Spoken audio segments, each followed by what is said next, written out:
Like, it's the little things like that, I feel like, can hurt relationships. Instead of talking to each other, a lot of times we just talk to ourselves, and then we make up these scenarios in our head, and we blow things out of proportion sometimes.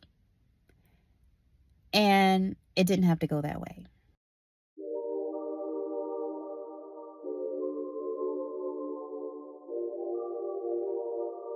Go ahead, hit that notification bell, that subscribe button first, actually, and then the notification bell, and then that like button as well if you like the video. Hopefully you do. So y'all, well, one, I'm recovering from a cold, so if I was sniffling a little bit, just ignore that. I have been working on my communication style in my relationship, and it has been a struggle because I am a very direct communicator, right? And I'm noticing my boyfriend has not raised that as a thing. Like, he's never been like, oh, I wish you were softer in your approach here. Or, like, he don't be thinking about that like that, I don't think. But for myself, I'm like, I want to communicate with him softer. Like, a lot of people, they're talking about, like, being in your feminine energy and being more feminine.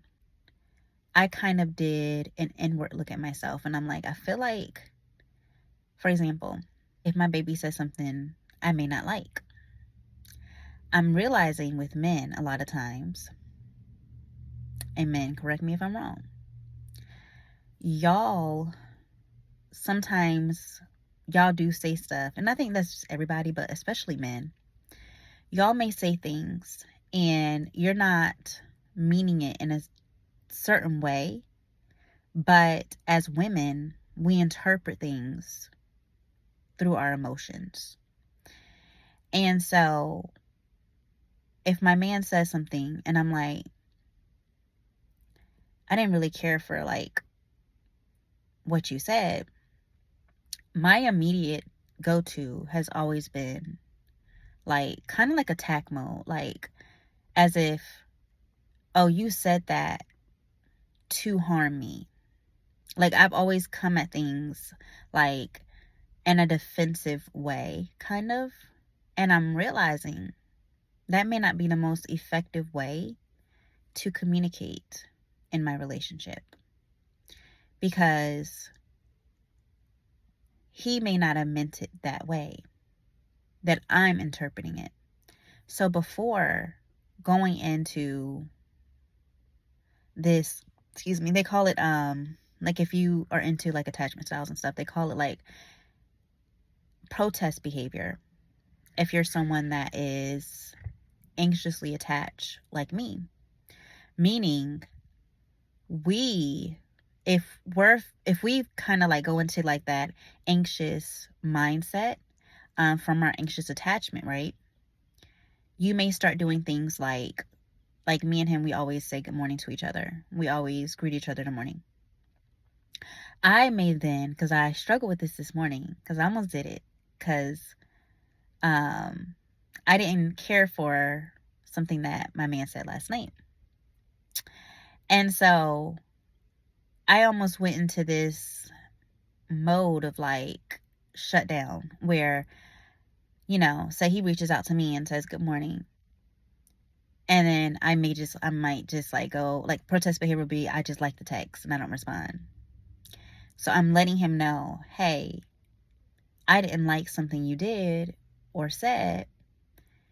And then he would know, oh, she's in her feelings.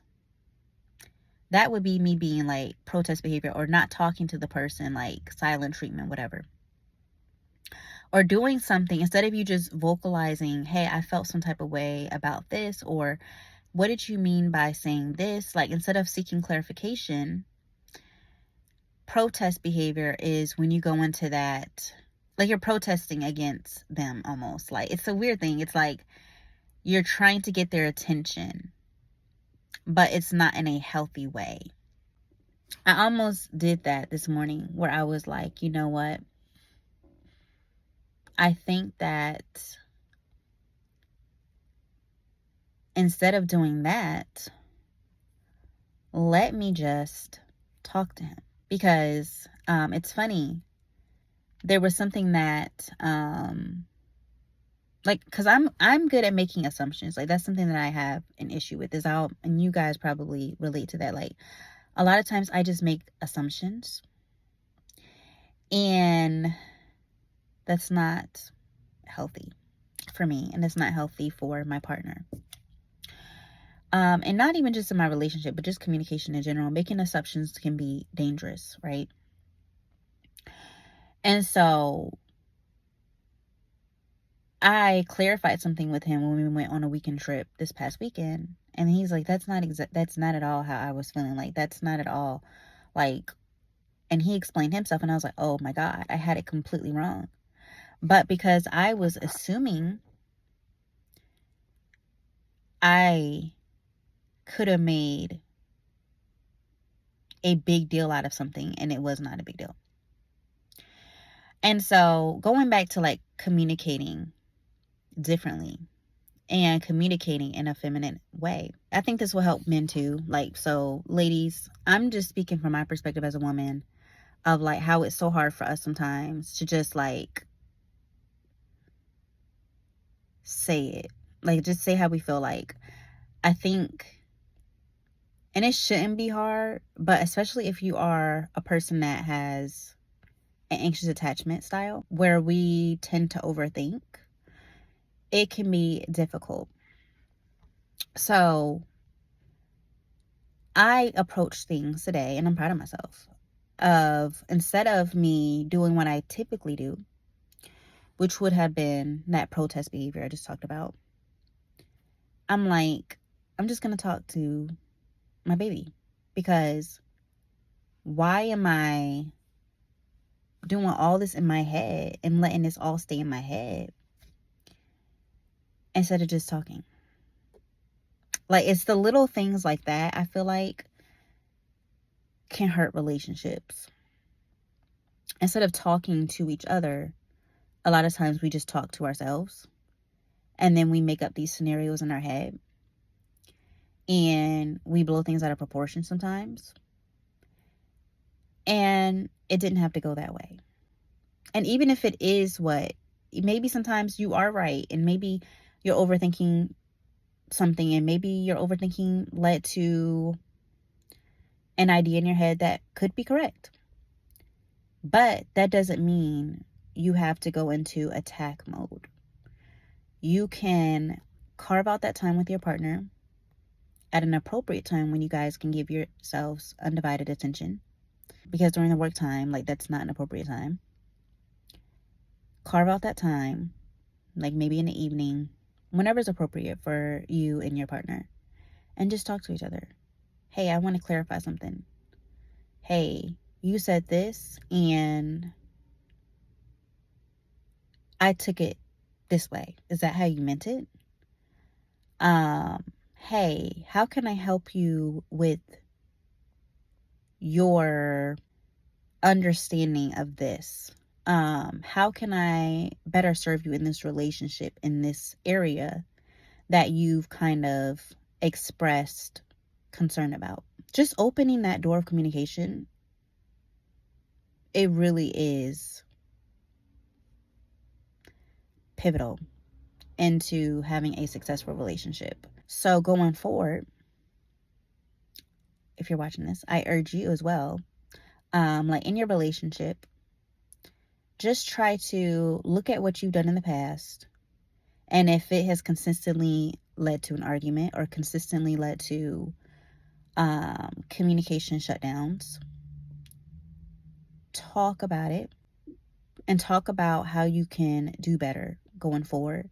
Look at how you've approached things that may have led to those arguments, led to those misunderstandings, and switch it up a little bit. Switch up your approach a little bit, and just get in the habit of addressing things verbally, not through text.